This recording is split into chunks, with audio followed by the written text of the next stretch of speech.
వర్ధిల్లాలి చంద్రబాబు గారి నాయకత్వం, వర్ధిల్లాలి లోకేష్ బాబు నాయకత్వం, వర్ధిల్లాలి పవన్ కళ్యాణ్ గారి నాయకత్వం.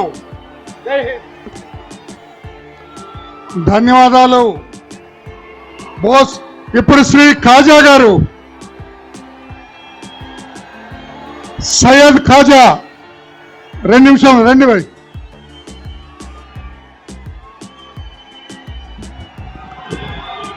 సభా అధ్యక్షులు వల్లారామయ్య గారికి, అలాగే వేదిక మీద ఉన్న పెద్దలందరికీ ముందుగా నమస్కారాలు తెలియజేసుకుంటూ, అన్న ఎన్టీఆర్ వర్ధంతి సందర్భంగా ఈరోజు ఈ యొక్క కార్యక్రమం ఏర్పాటు చేయడం జరిగింది. మైనారిటీస్ కోసం ఆ రోజు అన్న ఎన్టీ రామారావు గారు మంచి మంచి పథకాలు పెట్టారు.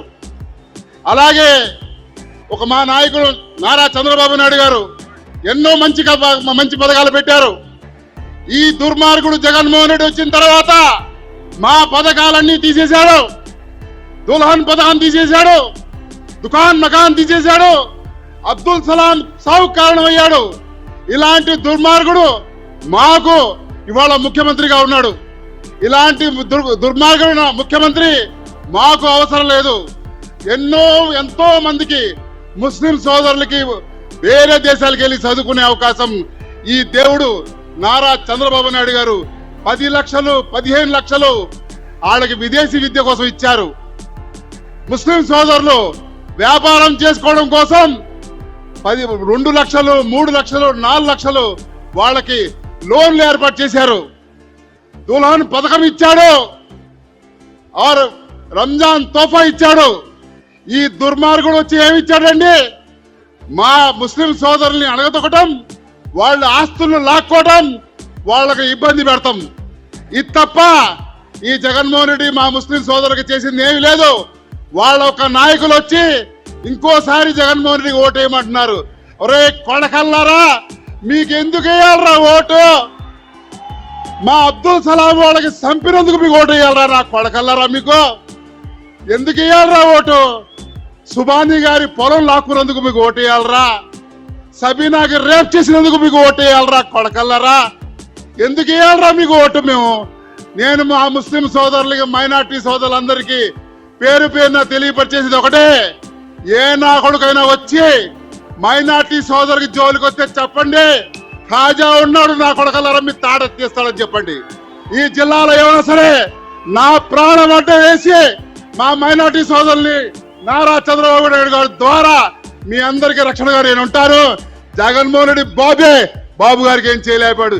ఈ తిఫ్లగాడు ఏం చేస్తాడండి? జగన్మోహన్ రెడ్డి ఆడేం చేయలేడు. ఇక్కడ ఉన్న తెలుగుదేశం జనసేన కుటుంబ సభ్యులందరికీ పేరు పేరున ధన్యవాదాలు తెలియజేసుకుంటున్నాం. జై హింద్, జై తెలుగుదేశం. ఖాజా గారికి అభినందనలు. ఇప్పుడు గన్నవరం తెలుగుదేశం పార్టీ ఇన్ఛార్జ్ శ్రీ యార్లగడ్డ వెంకట్రావు గారు సంక్షిప్త ఉపన్యాసం. యార్లగడ్డ వెంకట్రావు.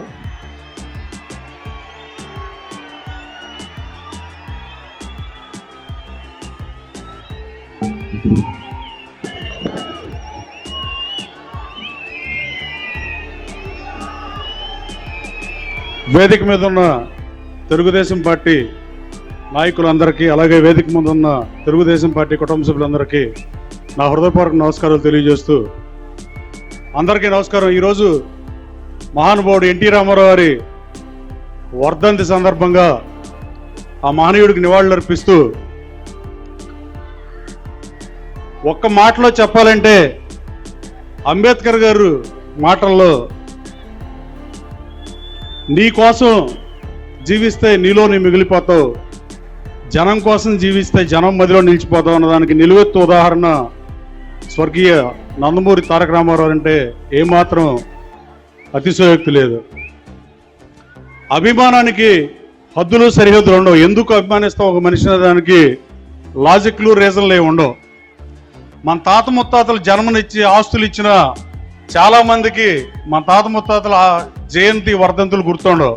కానీ పేద ప్రజల హృదయాల్లో ఇవాళకి ఎన్టీ రామారావు చిరస్మరణీయుడిగా ఉన్నాడంటే దానికి ఒకే ఒక కారణం, రాజకీయ పార్టీ స్థాపించడం. సినిమా నటుడుగా అయితే ఈయన సమకాలీకుల్ని కూడా ఇప్పుడు చరిత్ర అంతగా గుర్తుపెట్టుకోలేదని సుస్పష్టం. కానీ ఎన్టీ రామారావు గారిది జయంతి వర్ధంతి దేశ విదేశాల్లో తెలుగు వాళ్ళు ఎక్కడుంటే అక్కడ జరుపుతున్నారంటే దానికి కారణం పేద ప్రజలకు ఆయన చేసిన సేవలు అంటంలో ఏమాత్రం సందేహం లేదు. అలాగే ఎన్నో రిఫార్మ్స్ చేపట్టిన నాయకుడు ఆయన. 10,000 రూపాయలు లంచం తీసుకుంటే ఆనాడు మంత్రి కరణం రామచంద్ర గారిని బర్తరఫ్ చేసిన పరిస్థితి. నేషనల్ ఫ్రంట్ చైర్మన్గా 60 కోట్ల రూపాయలు బోఫోర్స్ కుమ్ముకోవడం జరిగితే 100 మంది ఎంపీల చేత రాజీనామా చేయించిన నాయకుడు ఆయన. అలాంటి మహానుభావుడు 89లో కేవలం బొబ్బిల్లో కెంపూరు రామ్మోహన్ రావు గారు, భూపతిరాజు విజయకుమార్ రాజు గారు నరసాపురం ఇద్దరే ఎంపీలు గెలవడం వల్ల ప్రధానమంత్రి అవ్వలేదు. కానీ ఆ రోజు ఆంధ్రప్రదేశ్ రాష్ట్రంలో కనుక 42 పార్లమెంట్లో 20 పాతికో వచ్చి ఉంటే 89లో ప్రధానమంత్రి అవకాశం దక్కేది ఆయనకి.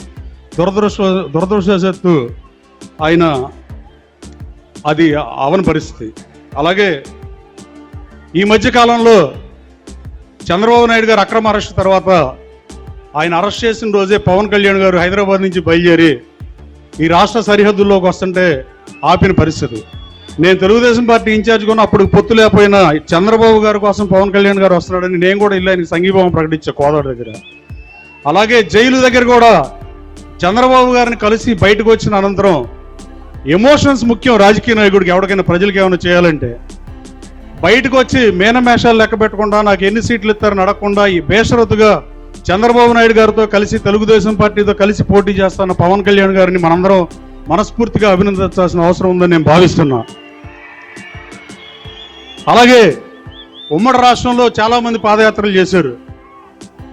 ఆ రోజుల్లో చంద్రబాబు నాయుడు గారు ముఖ్యమంత్రి ఉండగా స్వర్గీయ రాజశేఖర రెడ్డి గారు పాదయాత్ర చేస్తే ప్రభుత్వం భద్రత కల్పించింది ఆయనకి.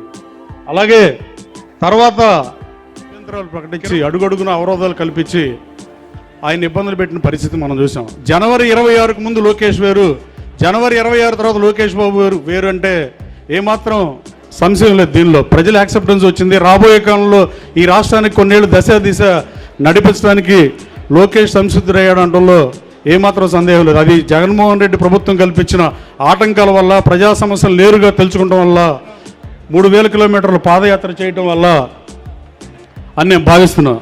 అలాగే ఇక్కడ శాసనసభ్యుడి గురించి మాట్లాడాలంటే తెలుగు భాషకే అవమానం. 20 సంవత్సరాలుగా శాసనసభ్యుడిగా ఉన్నాడు. ఇక్కడ ఓ 3 ఏళ్ళు మంత్రాలకు పెట్టాడు. కనీసం రాజేంద్ర నగర్లో అంత ఇంటి ముందు రోడ్డు కూడా వేయించలేని పరిస్థితి.